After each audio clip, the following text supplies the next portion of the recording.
Thanks very much, Jamie. Reflections and directions, it tells you a bit, doesn't it?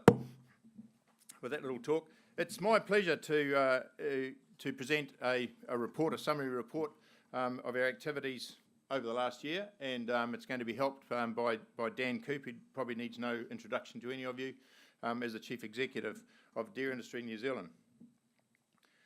So to crack on, I've got somewhere here that there's a, here it is.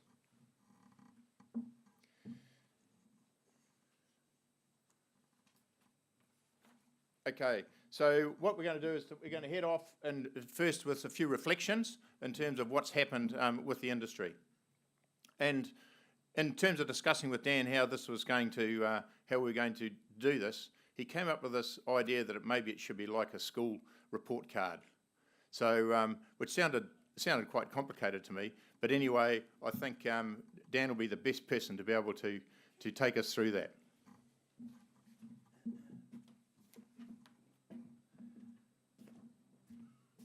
Thanks, Ian. Welcome, everybody. Thank you for coming. I hope you have a good couple of days and come back next year as well. So, report card. Yeah, I sort of showed some of my staff about the report card already, and they said they were having flashbacks to their younger days, and they weren't very positive flashbacks. So, hopefully, nobody else has that kind of experience. But what I wanted to do was kind of go through. I mean, I think everyone in the room will probably be feeling that we've had a pretty good year in the deer industry, and I think we have. But what I want to do is try and unpick, how much of that is about the hard work and the progress we've made towards our objectives, and how much of it has been, a bit of good fortune from other things going on in the world. So let's go through, and the way we'll try and mark it is by looking at our industry strategy. Now, some of you guys might know what that is, but for those who don't, we've got 4 strategic objectives. We want it to be a confident and growing deer industry, and I think the reality is we are. But let's have a look at those strategic objectives below that and see how we've got on. So first one there is premium positioning. So we want consumers to want to pay more for our products, and we'll look at both venison and velvet for that. Second one is market diversification. Again, we've got objectives to diversify our markets around both venison and velvet. Sustainably growing on-farm value, so there's 2 parts of that. We need to be sustainable first, and then we need to grow the value we produce on farm, so we'll look at the 2 parts of that equation. And then finally, cohesive and respected. So cohesive is about that, we actually all feel connected and as a team in the deer industry, and then respected is what do other people in the world think of us as a deer industry. So let's go through those 8 things basically, and Ian's told me I'm a hard marker.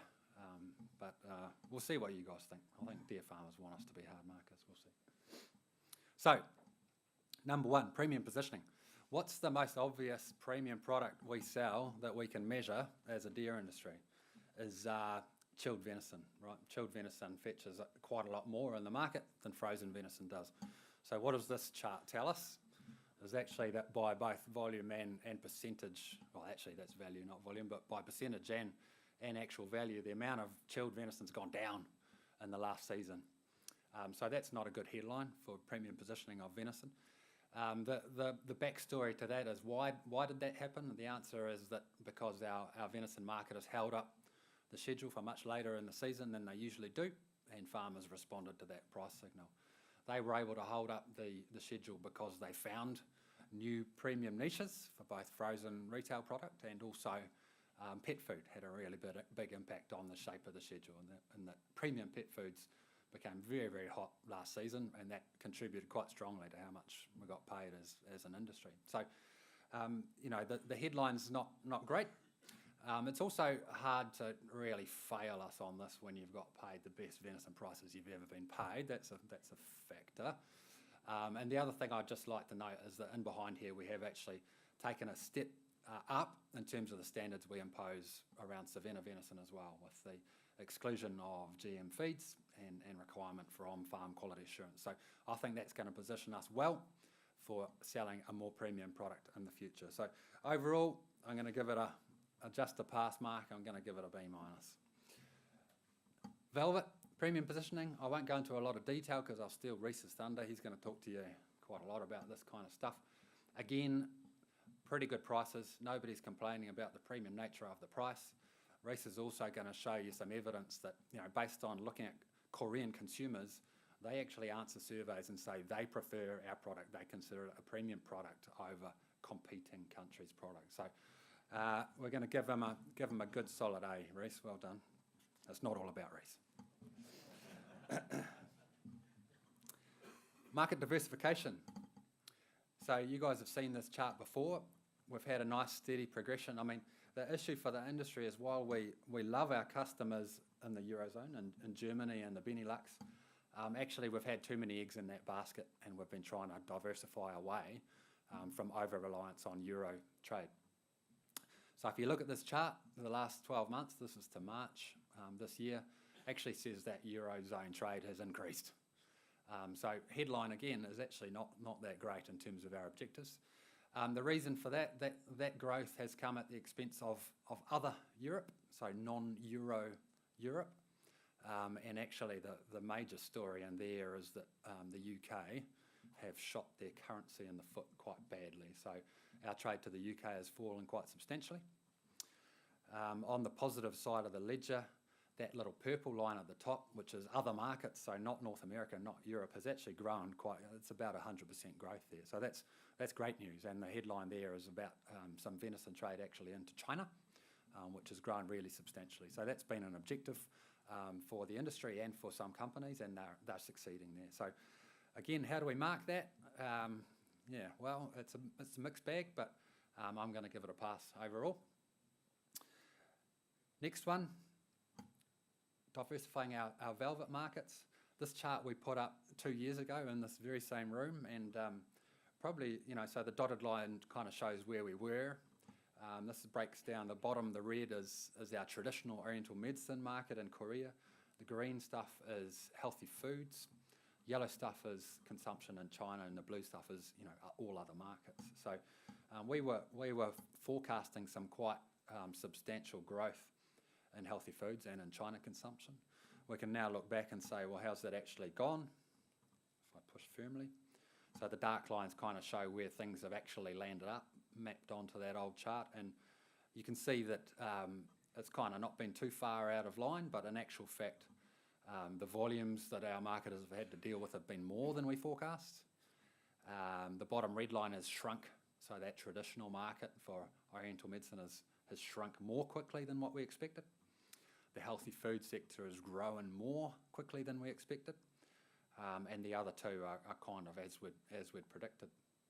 So that's pretty good in terms of diversifying away from that really traditional market. I guess if I'm to be a hard marker, as I am, we need that blue line to grow, right? So we've got a heck of a lot of eggs in China and Korea as markets, and we need to be spreading them a bit further. So definitely a pass, but we've got must work harder is what's written on the bottom of that card. The next ones, this is where it gets a bit soft, and I haven't got so many good charts for you guys, but Sustainably, part of Sustainably growing on-farm value. So how the heck do we measure sustainably? What does it actually mean? Well, we're going to talk about that over the next couple of days, I think.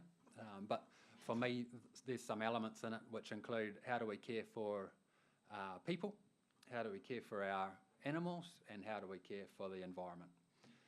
So in terms of people stuff, I guess the industry hasn't been dreadfully active, but the DFA did a great program around succession planning over this last year and had really good buy-in from the families who got involved. So I think there were about 180 people attended those workshops and really enjoyed them. Animal welfare, so we've got some standards. They've kind of pretty much fixed, and we continue to monitor them closely, and people continue to comply to a really high standard, to existing standards. So that's nice. Environment is what's really hot at the moment. So we put together this concept called Deer Industry Environment Groups. Phil in the corner of the room is running those, and we had a really good response to putting that concept out there. So we thought we might get a couple of groups.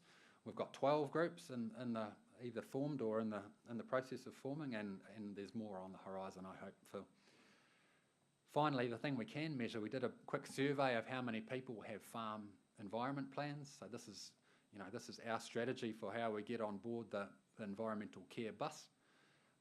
And 40% of the people who replied to the survey said yes, they have a farm environment plan, which kind of sounds good and seemed quite positive until we consider that actually, we've got a stated target of having 100% of people with farm environment plans by the end of next year. So the issue is, at that rate, we're not going to get there. So that's, this is why I'm giving it a C. This is must work harder for sure. The other part of this equation, so the growing on-farm value bit, spectacular really is the only word for this. So if you look at this chart and the last couple of markings on the chart, last year we've increased the average carcass weight by about 1.5 kilos per animal.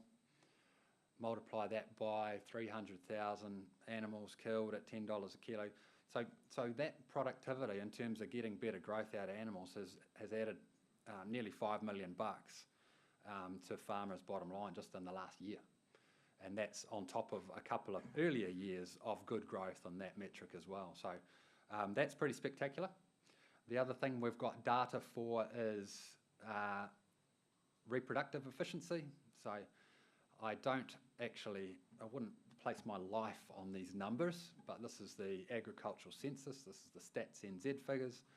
So all you do is divide what farmers report as being the fawns born by what farmers reported as being the hinds mated in the previous season, and you get a reproductive efficiency figure.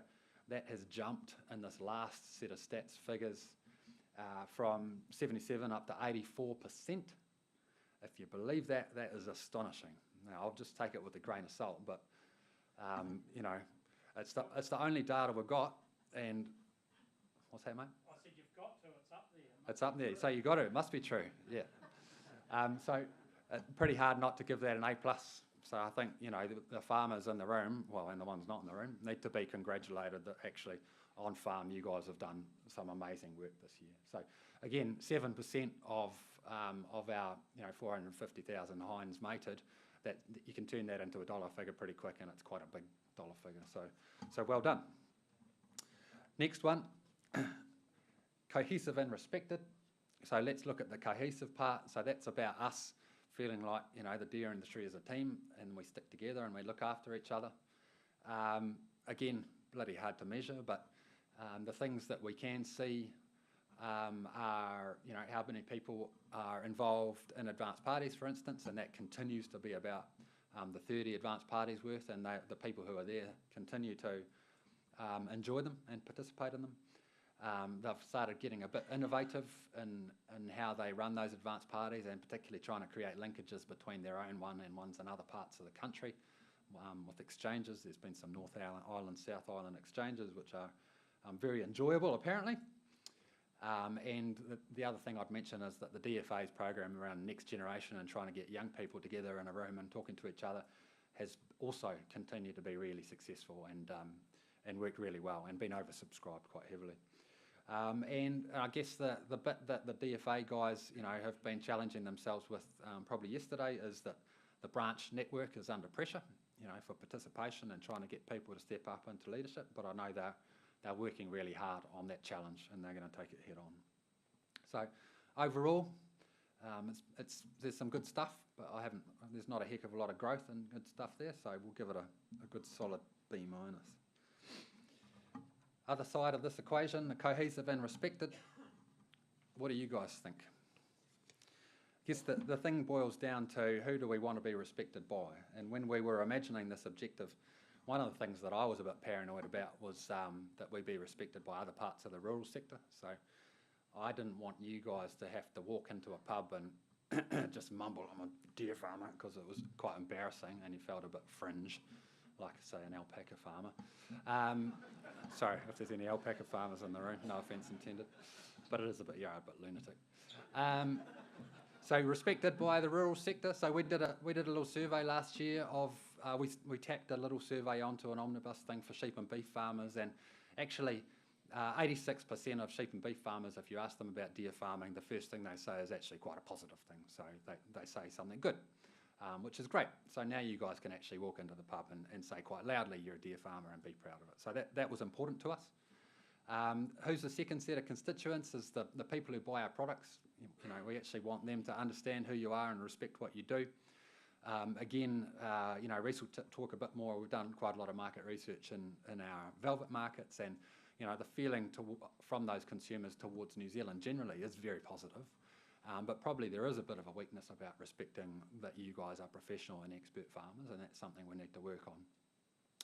And finally, and I won't spend a lot of time on it, but I mean, how are you feeling in terms of you know, the regulatory environment at the moment, and whether farming in general and deer farming in particular is getting a lot of respect from our, you know, our voting public and their elected politicians and their employed officials. And I think, you know, we're going to debate it a bit, I'm sure, but I feel like, you know, the industry probably hasn't done enough work to get the respect of those people, and they can have a pretty important impact on our livelihoods. So overall, I'm giving it a C. Sorry. So where does that bring your final mark for the year? Did you pass school C? Actually, don't tell me. It's not important. The final arbiters, the main judges are you guys, right? So, well, the farmers. So what we've got on this chart is, you know, the last roughly 15 years of farmers voting with their feet in the deer industry, right? So they were saying, actually, the deer industry is not doing good enough, and we're going to go and do something else with our land. The last couple of years, down the end of that chart, what you can see is an increase in breeding hinds, an increase in total deer. So I think, you know, my view is that farmers have given us a pass mark, and they're actually saying the industry's somewhere we want to be, which is fantastic. So good solid year for the industry. B, there you go. So I'll have some arguments with you guys about that later.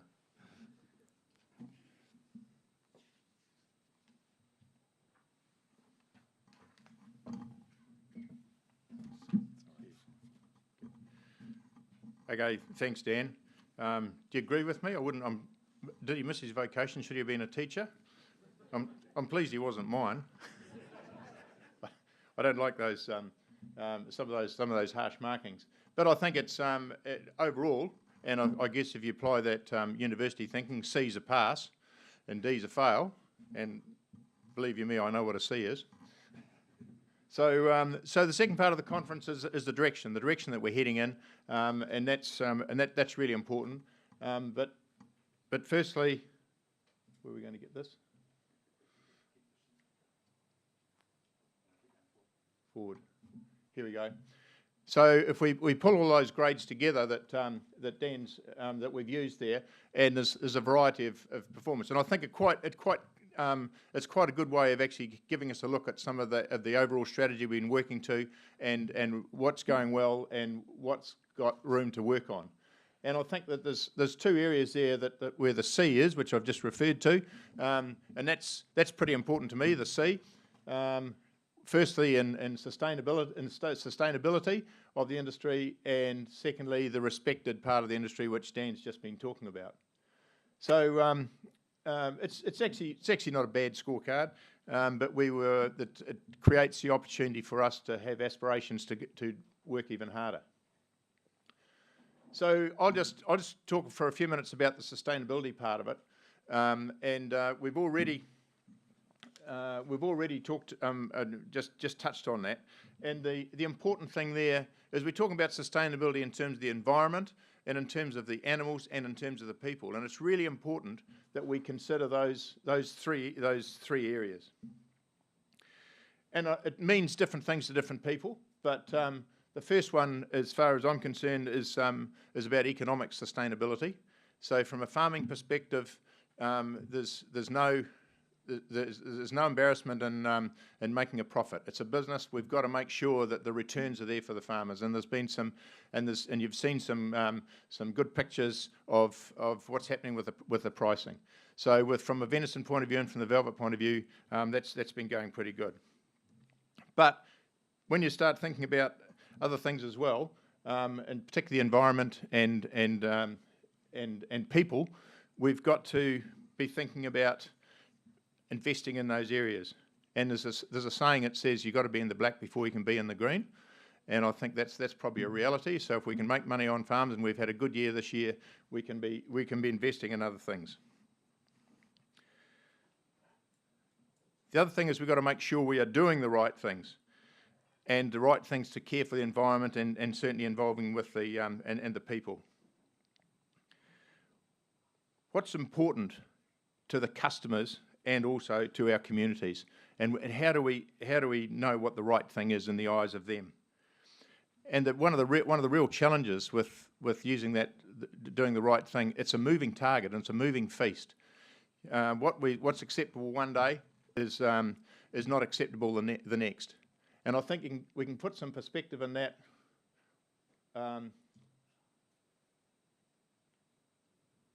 Put some perspective of that, and if you think about the things, if you're going on a holiday and you saw that in front of you, you would think that wouldn't be acceptable to us today.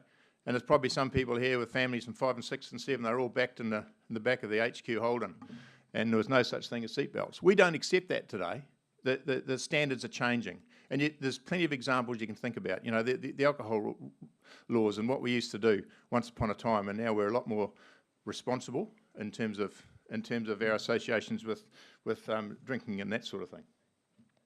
So what's acceptable one day is not acceptable the next. And so we need to know what are the acceptable things, what are those behaviours. Our industry has gained quite a tradition for being above and beyond and doing the right thing. And if we think about the environmental issues, Sir Peter Elworthy, what a visionary he was in terms of starting that environmental award back, I think, about 2004. So we've certainly been conscious of the environmental ramifications, and even going back and see Tom Williams here to the Farm Assurance Plan, which was created back in the mid-90s, and there was even an environmental component with that. So we've been quite proactive in getting those sort of things underway. And remember, in the late 90s, there was a land care manual which was put together, which has been reviewed several times, and the latest one being released about 12 months ago. So those standards are changing all the time, and I guess one of the things that we can challenge with Jamie is to say, what are the right things? What do we need to be doing to recalibrate and go above and beyond as we have done in the past? So there's one of the challenges we have. Dan, would you like to do the next one?